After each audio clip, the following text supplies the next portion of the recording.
Hello my dear students, welcome to MS chemistry. तो आज यहाँ पे हम दो क्वेश्चन डिस्कस करने वाले हैं। अब ये जो क्वेश्चन है कि मैंने इसके पहले है हमारा जो फेसबुक पेज है उस पर डाले थे और हमारा जो टेलीग्राम चैनल है उस पर भी डाल दिए थे। अगर आपने फेसबुक चैनल और टेलीग्राम चैनल अभी तक ज्वाइन नहीं किया तो आप कर सकते हो, मैं लिंक डिस्क्रिप्शन बॉक्स में दे दूंगा।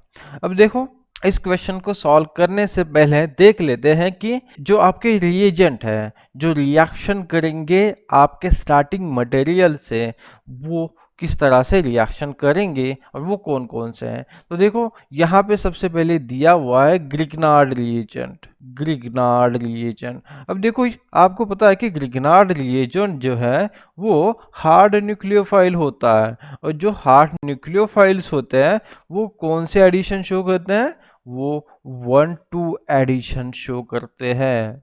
ओके, ये तो आपको पता ही होगा। पर यहाँ पे सबसे इंपॉर्टेंट बात ये है कि ये जो ग्रिग्नार्ड रिएजेंट है वो यहाँ पे कॉन्जुगेटिव एडिशन करेगा। कॉन्जुगेट एडिशन करेगा। अब देखो कॉन्जुगेट का मतलब क्या है। अब देखो, अगर आप इस तरह से एडिशन करोगे तो यहाँ पे ये गलत होगा। तो आपको क्या करना है, आपको देखो ये यहाँ पे आएगा और उसके बाद यहाँ से अटैक होगा इस कार्बोनिल पे। ठीक है, तो आपने 1-2 एडिशन ही करवा दी, 1-2 अटैक ही किया, पर यहाँ पे आपका जो ग्रिग्नार्ड रिएजेंट है ये कॉन्जुगेशन से क्या कर गया, अटैक कर गया। ओके, तो फर्स्ट स्टेप जो है वो ये कॉन्जुगेशन से अटैक करेगा कार्बोनिल पे, और देखो इसका जो प्रोडक्ट बनता है वो हम यहाँ पे बना देते हैं। देखो क्या है, यहाँ पे ये बन जाएगा OMgBr, यहाँ पे है डबल बॉन्ड और यहाँ पे है OSIMe3, और यहाँ पे आ जाएगा जिसका आपने अटैक किया हुआ है। अब देखो यहाँ पे क्या है, यहाँ पे है डबल बॉन्ड। अब उसके बाद देखो क्या दिया हुआ है आपको, एसिडिक कंडीशन है, H+ है। ओके, तो एसिडिक कंडीशन में क्या होगा, यहाँ पे जो OMgBr है इसका मतलब क्या है, ऑक्सीजन पे नेगेटिव चार्ज है और मेटल पे पॉजिटिव चार्ज है, तो यहाँ से ये प्रोटॉन को ले लेगा। तो अगर ये प्रोटोनेट हो गया तो OH बन जाएगा, सिंपल सी बात है। ओके, तो आप इसे 2 बार प्रोटोनेट भी कर सकते हैं, मैं एक स्टेप में आपको दिखा देता हूँ। तो ये OH2 पॉजिटिव हो जाएगा, ठीक है ना। अब ये जो R ग्रुप है वो यहाँ पे लिख देते हैं। उसके बाद देखो क्या होगा, अब आपके पास वाटर भी अवेलेबल है।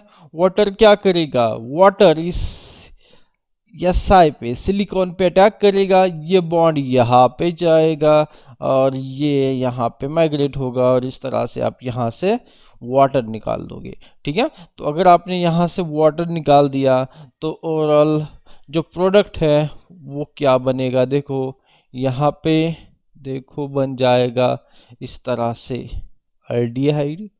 ओके, और इस साइड में ये अल्कीन। ठीक है, तो फर्स्ट स्टेप जो है, फर्स्ट जो कंडीशन यहाँ पे एरो पे दी गई है, इसका ये वाला प्रोडक्ट यहाँ पे बनने वाला है। ठीक है, तो R ग्रुप जो है वो इस रिंग के एडजेसेंट कार्बन पे रहेगा, क्योंकि ग्रिग्नार्ड रिएजेंट जो है वो कॉन्जुगेशन से यहाँ पे अटैक करेगा। अगर कॉन्जुगेशन पॉसिबल है तो कॉन्जुगेशन से अटैक करेगा, अगर कॉन्जुगेशन पॉसिबल नहीं है तो वो सीधा अटैक कर सकता है। उसके बाद एरो पे देखो क्या दिया हुआ है, PdCl2 CuCl2 O2। अब ये PdCl2 CuCl2 O2 ये कौन सी रिएक्शन है, ये वैकर प्रोसेस है जो आप ऑर्गेनोमेटेलिक में पढ़ते हो। ओके, ये क्या है, वैकर प्रोसेस है जिसमें हम पैलेडियम +2 ऑक्सीडेशन स्टेट में यूज करते हैं।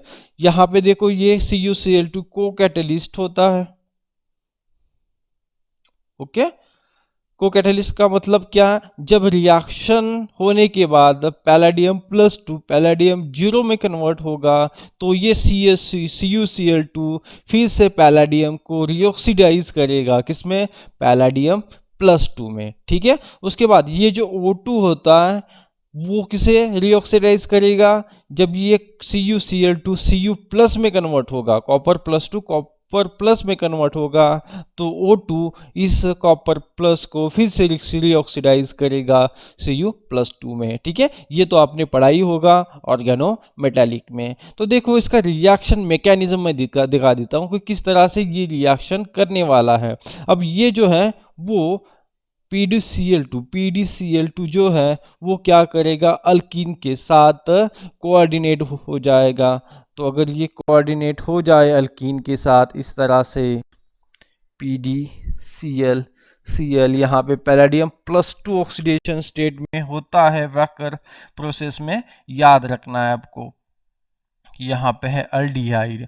ओके, अब यहाँ पे R ग्रुप लिख देते हैं।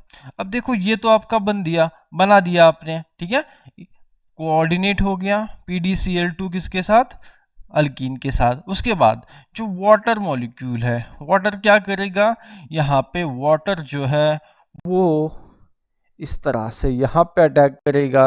अगर ये अटैक हो गया तो ये जो पूरा ग्रुप है वो इस कार्बन पे शिफ्ट होगा। तो लिख देते हैं, यहाँ पे आ गया OH वाटर के अटैक करने के बाद, और यहाँ पे है PdCl2 और ऑलरेडी अल्डिहाइड ग्रुप इस पोजीशन पे प्रेजेंट है। अब देखो इसके बाद क्या होगा, आपने पढ़ा होगा ऑर्गेनोमेटालिक में बीटा हाइड्राइड इलिमिनेशन, जहां पे बीटा हाइड्राइड इलिमिनेशन होगा। ओके, देखो ये जो पैलेडियम है मेटल है, इसके रिस्पेक्ट में बीटा पोजीशन, ये अल्फा पोजीशन, ये बीटा पोजीशन, यहाँ पे जो हाइड्रोजन है वो यहाँ पे आएगा और इस तरह से ये ग्रुप चला जाएगा। ठीक है ना, इस तरह से ये चला जाएगा। तो फाइनली देखो क्या बन रहा है, यहाँ पे R ग्रुप, यहाँ पे डबल बॉन्ड, यहाँ पे था OH और यहाँ पे अल्डिहाइड। ठीक है ना। अब देखो क्या होगा, ये इनॉल फॉर्म है, ये किस में कन्वर्ट हो जाएगा, केटो फॉर्म में, क्योंकि केटो फॉर्म जो है वो सबसे ज्यादा स्टेबल होता है इनॉल फॉर्म से। तो यहाँ पे होगा कार्बोनिल, यहाँ पे होगा R ग्रुप और यहाँ पे आप लिख देते हैं अल्डिहाइड।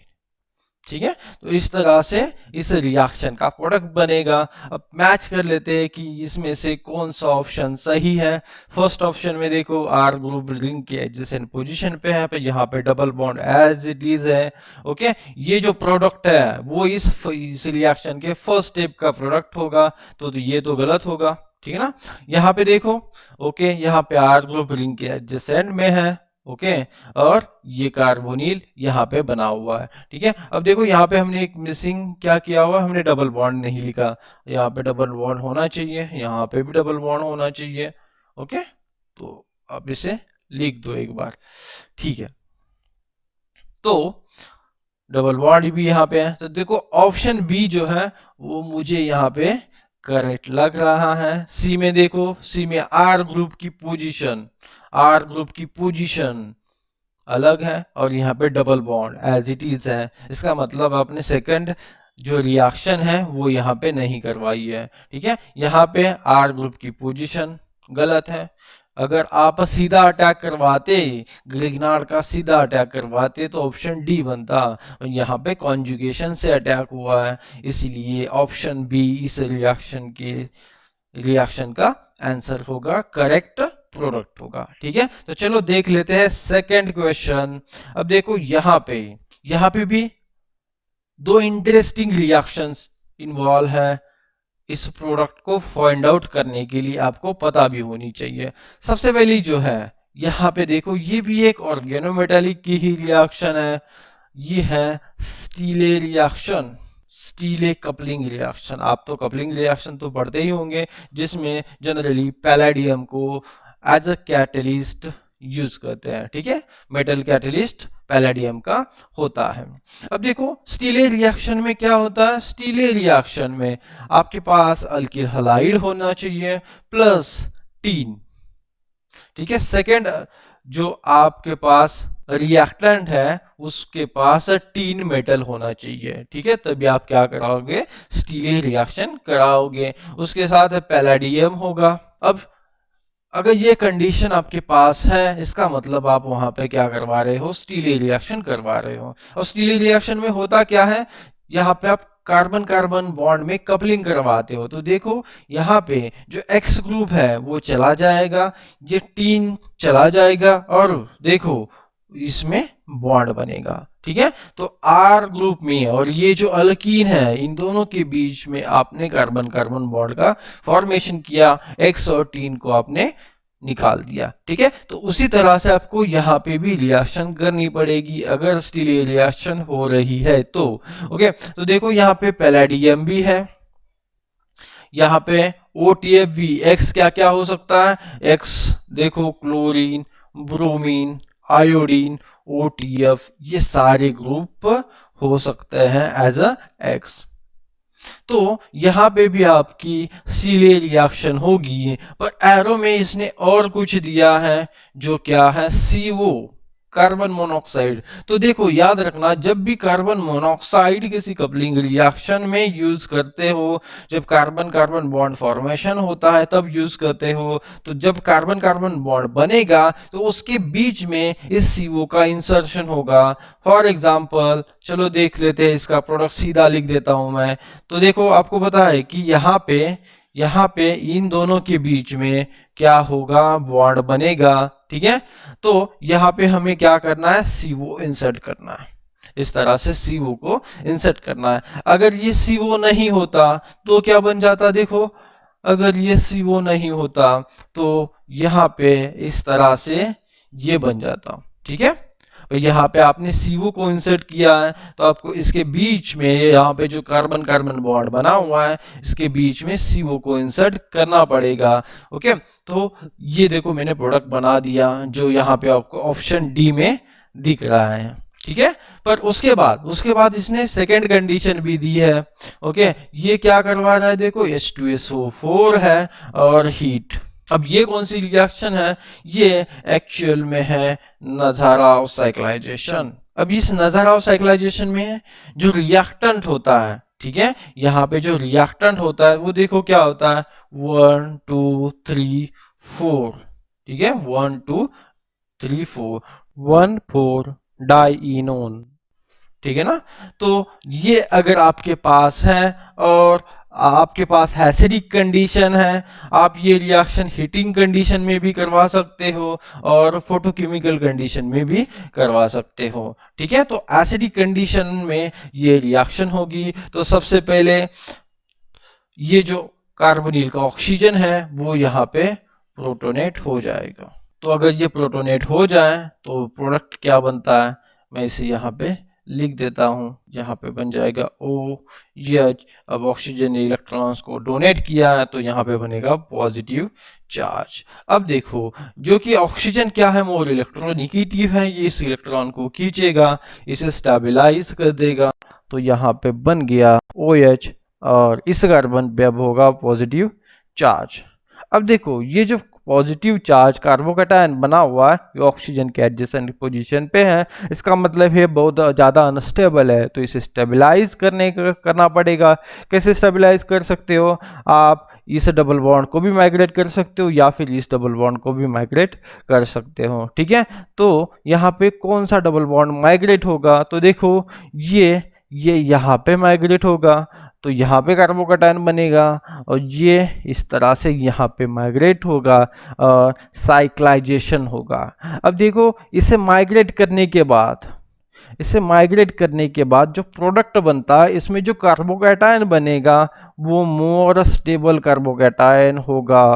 ठीक है, डबल बॉन्ड यहाँ पे है और यहाँ पे देखो कार्बोकैटायन बनने वाला है। ठीक है ना, अगर देखो आप और एक पॉसिबिलिटी लिखते, जो कौन सी है, यहाँ पे कार्बोकैटायन बनता सेकेंड पॉसिबिलिटी जो है। ठीक है, इस साइड से इस साइड में अगर बॉन्ड माइग्रेट होता तो ये सेकंड पॉसिबिलिटी बनती जिसमें यहाँ पे कार्बोकैटायन आता और ये कार्बोकैटायन उतना ज़्यादा स्टेबल नहीं है। आप देख सकते हो यहाँ पे है ये सेकेंडरी और यहाँ पे यह है टर्शरी, इसका मतलब ये यहाँ पे नहीं होगा, यही आपका प्रोडक्ट बनने वाला है। उसके बाद आपको क्या करना है, बस यहाँ पे जो कार्बोकैटायन है इसे स्टेबलाइज करना है इस तरह से। उसके बाद ये डबल बॉन्ड ये बन जाएगा। अब देखो ये इनॉल है तो इनॉल से फिर से यहाँ पे केटो बन जाएगा। और इस तरह से इस रिएक्शन का ये फाइनल प्रोडक्ट होगा नाज़ाराव साइक्लाइजेशन रिएक्शन का। ओके, अब अगर यहाँ पे स्टीरियोकेमिस्ट्री इन्वॉल्व होती तो हीटिंग कंडीशन में अलग स्टीरियोकेमिस्ट्री होती है, फोटोकेमिकल कंडीशन में अलग स्टीरियोकेमिस्ट्री होती है। पर यहाँ पे कोई दिक्कत नहीं है, जो क्योंकि डबल बॉन्ड जो है आपका यहाँ पे आया हुआ है, यहाँ पे आप हाइड्रोजन की स्टीरियोकेमिस्ट्री नहीं दिखाओगे। ठीक है, ओके। तो आपको देखना है कि इसमें से करेक्ट ऑप्शन कौन सा होगा। तो देखो ऑप्शन सी क्या है, करेक्ट ऑप्शन है। ये और बी बन ही नहीं सकता। ठीक है, डी तो फर्स्ट स्टेप का प्रोडक्ट है। तो इस क्वेश्चन का करेक्ट आंसर है ऑप्शन सी। ठीक है, तो अब यहीं पे रुकते हैं।